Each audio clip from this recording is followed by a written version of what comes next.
खतरे में पड़ी चुकी है ज्योति के आशिक कमांडेंट मनीष दुबे की नौकरी। बड़ी जोरों शोरों से उनके भ्रष्टाचार की जांच शुरू हो चुकी है। हेलो गाइस, आप सबको मेरा प्यार भरा नमस्कार। स्वागत है आपका हमारे YouTube चैनल लिखे हुए ब्लॉग्स में और मैं हूं बागेश्वर देवभूमि उत्तराखंड से। तो जैसे कि आप लोग को पता है कि आजकल एक न्यूज बहुत ज्यादा चर्चे में चल रही है। उत्तर प्रदेश के बरेली में तैनात पीसीएस अधिकारी ज्योति मौर्य इन दिनों सुर्खियां बटोर रही हैं। ये चर्चा तब शुरू हुई जब उनके पति आलोक ने आरोप लगाते हुए कहा कि ज्योति एसडीएम बनने के बाद किसी और के साथ चली गई। साथ ही आरोप लगाया कि ज्योति अपने कथित प्रेमी के साथ मिलकर उनकी हत्या करना चाहती है। अभी हमने जो बयान सुना है अब तक आलोक के मुंह से ही सुन रखा है और अगर ये बात सच है तो सच में मुझे बहुत ज्यादा बुरा लगा। उत्तर प्रदेश की पीसीएस अधिकारी ज्योति मौर्य, होमगार्ड के जिला कमांडेंट मनीष दुबे पर भी कार्रवाई हो सकती है। इस मामले में फिलहाल जांच चल रही है और रिपोर्ट आने के बाद ही सच्चाई सामने आएगी। तो मैं अपनी इसमें ना कोई विशेष टिप्पणी नहीं दूंगी, कमेंट नहीं करूंगी क्योंकि अभी इसकी जांच चल रही है। जब तक जांच के बाद रिपोर्ट नहीं आती तब तक हम कुछ नहीं कह सकते क्योंकि अभी हमने एक ही पहलू सुना है। दरअसल मुख्यमंत्री दरबार से मामले की जांच के निर्देश मिलने के बाद होमगार्ड मुख्यालय ने प्रयागराज में तैनात डीआईजी को मामले की जांच के आदेश दिए थे। जांच रिपोर्ट इसी सप्ताह आनी थी, लेकिन मनीष सहित कई जिला कमांडेंट के तबादलों के चलते अब ये अगले हफ्ते आएगी। अब इस न्यूज में भले ही कितनी भी सच्चाई हो, लेकिन इस न्यूज ने एक इम्पैक्ट हम सब पे छोड़ दिया है। और खास कर कि जो आदमी अपनी औरत को सपोर्ट कर रहे थे, उनको पढ़ा लिखा रहे थे ताकि वो आगे बढ़ सके, तो क्या पता उनके दिमाग में कहीं ना कहीं ये बात असर की होगी। तो ये बहुत ज्यादा गलत बात है क्योंकि चल रहे झगड़े का एक ऑडियो भी सोशल मीडिया पर वायरल हो गया।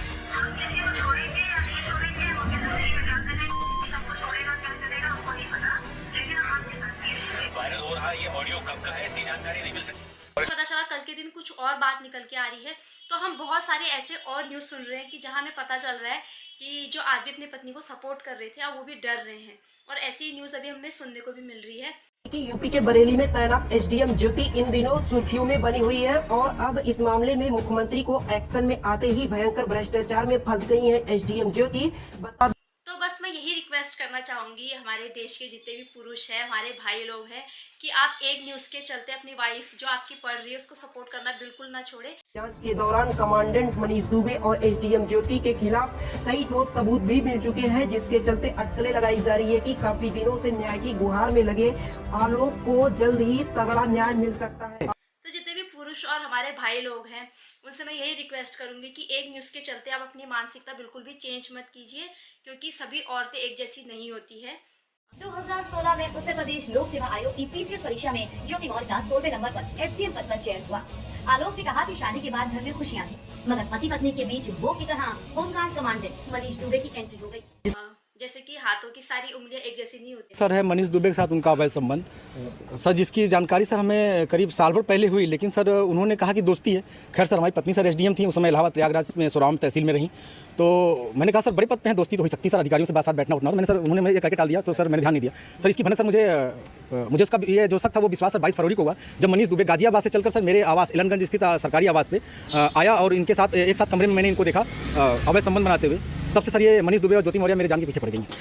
तो शादी के बाद वैसे ही औरतों के लिए पढ़ पाना और शिक्षा ले पाना, अपने घर और काम को बैलेंस कर पाना इतना मुश्किल होता है। और उसके बाद जब ऐसी न्यूज़ सुनने को मिलती है उसके बाद पता नहीं परिवार का क्या रिएक्शन होता है। उधर महिला पीसीएस अफसर ज्योति मौर्य इन सभी आरोपों को खारिज करती हैं। उन्होंने बताया कि पति सफाई कर्मचारी हैं, अब वो उनसे तलाक लेना चाहती हैं। इसी कारण उनके व्हाट्सएप को हैक किया गया और ये चैट वायरल कर दी गई। पति उनसे 50 लाख रुपए और घर की मांग भी कर रहे हैं और इसी वजह से उनके खिलाफ प्रयागराज में दहेज उत्पीड़न का मुकदमा दर्ज कराया गया है। अब इस पूरे मामले में सच्चाई क्या है, इसके लिए सभी लोग जांच रिपोर्ट का इंतजार कर रहे हैं। तो देखते हैं फिर अब रिपोर्ट में क्या आता है, इस बात में कितनी सच्चाई है और क्या कंक्लूजन निकलता है। तो पूरा देश इस बात का इंतजार कर रहा है, साथ साथ मैं भी। तो ये तो हो गई न्यूज़। अब हम अपनी दिनचर्या, अपना काम को ना आगे बढ़ाते हैं। तो गाइस टाइम हो रहा है 4 o'clock और बाहर देखिए कितनी बारिश आ रही है, भयंकर वाली आ रही है। ये देखिए और बादल भी खूब तेज गरज रहे हैं, लाइट भी चली गई। पता नहीं आप लोग को दिख रहा नहीं दिख रहा है इसमें। ये नीचे देखिए बूंदाबांदी। तो आज आदि का ना फर्स्ट डे था स्कूल का, समर वेकेशन के बाद। कैसा रहा? अच्छा। ये तुम क्या देख रहे हो? क्या है ये? मैं देख रहा हूँ ना। हाँ, निंजा हथौड़ी की कहानी सुन रहा हूँ। निंजा तोड़ी की कहानी। तो स्कूल से आने के बाद ना ये ट्यूशन भी चला गया है और अब जाके चिल कर रहा है इनकी लैंग्वेज में। आजकल के बच्चे देखो कहते हैं हमें चिल करने दो उनके, और हमारे टाइम पे हमने कहा होता चिल करने दो तो हमारी ये थपक थपक ऐसा हाल होता। गाइस छत में ना इतने छोटे छोटे प्यारे प्यारे क्यूट मंकी दिख रहे हैं ना यहाँ। पापा इनकी मम्मा तो गाइस अभी हो रही है मॉर्निंग और कल मैं व्लॉग आगे कंटिन्यू नहीं कर पाई थी क्योंकि ना मैं अच्छा फील नहीं कर रही थी, बुखार जैसा हो रहा था। तो अभी हो रही है सुबह और आज ना मैं जल्दी उठ भी नहीं पाई, तो बेटे को ब्रेकफास्ट भी बना के नहीं दिया, तो अभी बना रही हूँ उसके लिए। और मैं क्या बना रही हूँ आप लोग को दिखाती हूँ। तो मैं उसके लिए बना रही हूँ फ्रेंच फ्राइज, ये देखिए। हाँ बना रही हूँ और इतने बन गए हैं। तो गाइस नव्या सुबह सुबह बन गई है पापा की परी। तो गाइस मेरा ब्रेकफास्ट बन चुका है और आदि के लिए लंच भी बन गया है। अब उसको देने जाती हूँ स्कूल, क्योंकि ना 10 बजे उसका लंच हो जाता है और टाइम 9:30 हो गया होगा। तो गलियों से होते हुए अब मैं पहुँच गई हूँ रोड पे और मेरे बेटे का स्कूल ना यहीं बागेश्वर में ही, जो लोकल प्लेस है मंडल शेरा, वहाँ पड़ता है। तो आज ना एक बार तो सुबह मुझसे बेड से उठाई नहीं गया, मैंने सोचा कि सो जाती हूँ, फिर मुझे याद आया अरे फिर आदि तो भूखा रह जाएगा, फिर फटाफट उठी लंच बनाया। सुबह सुबह ना आपको हरियाली दिखाती हूँ, ये देखिए खेत, और यही गलियों से होते हुए बढ़ रही हूँ मैं आगे को। तो दे दिया मैंने लंच बॉक्स और अब निकल जाती हूँ स्कूल से। ये देखो, ओह मैं तो पैसे भी नहीं लाई, नहीं तो सब्जी ले जा लेती। नमस्कार। तो गाइस अब हो गई है शाम और बाहर ना अभी भी बारिश हो रही है और मैं ना एक कटोरी मेरी फिर से मलाई जमा हो गई थी, तो मक्खन बना के फिर उसका घी बनाने लग गई। आप लोग भी कहोगे रोज ये घी बनाते हुए दिखाती है हमको। तो गर्मियों के टाइम में ज़्यादा रखना ठीक नहीं है ना मलाई, तो मैं कम मलाई का ही बना देती हूँ फटाफट। तब ताई जी के पास कैमरा आ रहा है तो ताई जी अच्छे से बैठ गई है।